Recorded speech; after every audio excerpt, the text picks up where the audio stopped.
You have probably heard it 100 times in church. Abide in Christ. It sounds beautiful. It sounds peaceful.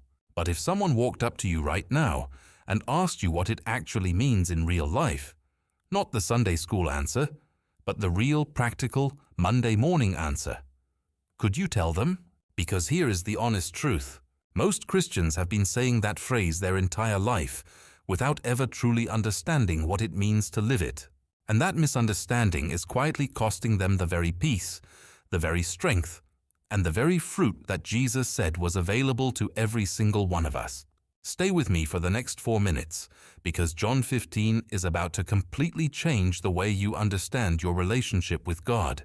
Here is what most people think abiding means.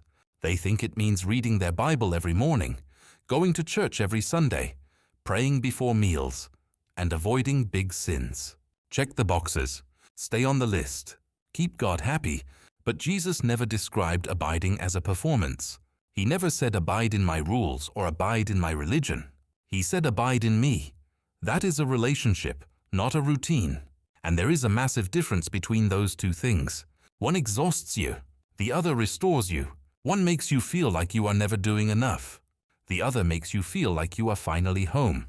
In John 15, Jesus used one of the simplest and most powerful pictures in the entire Bible to explain what abiding really means.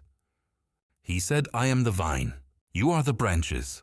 Whoever abides in me and I in him, he it is that bears much fruit. For apart from me, you can do nothing. Think about what a branch actually does. It does not strain. It does not perform. It does not wake up every morning and try harder to grow grapes. It simply stays connected to the vine. And because it stays connected, life flows into it naturally. The fruit is not the branch's achievement. The fruit is the natural result of the connection. That is exactly what Jesus was describing. Abiding is not about trying harder. Abiding is about staying connected. It means bringing him into the actual moments of your day, not just the quiet moments in the morning, but the stressful moments at work, the painful moments in your relationships, the lonely moments at 2 a.m. when your mind will not stop. Abiding means you do not go to those places alone anymore. Jesus said in John 15:9, As the Father has loved me, so have I loved you. Abide in my love. He was not giving an instruction. He was giving an invitation. He was saying, stay in this love. Make your home here. Let this be the place you return to every single time life tries to pull you away. And here is what changes when you actually do that. Verse 11 says, These things I have spoken to you, that my joy may be in you, and that your joy may be full. Not partial joy, not occasional joy, full joy, even in hard seasons, even in unanswered prayers, even when nothing around you makes sense, because the joy he gives does not come from your circumstances.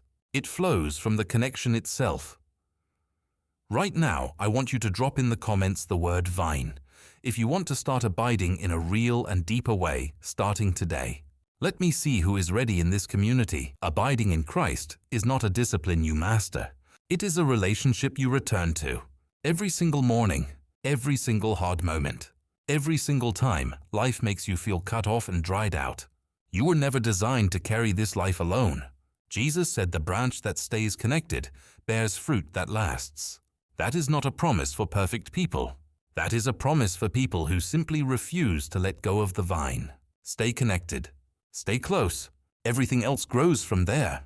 If this video spoke to you today, hit that like button and subscribe, because every week we go deeper into the Word and what it actually means for your real life. I will see you in the next one.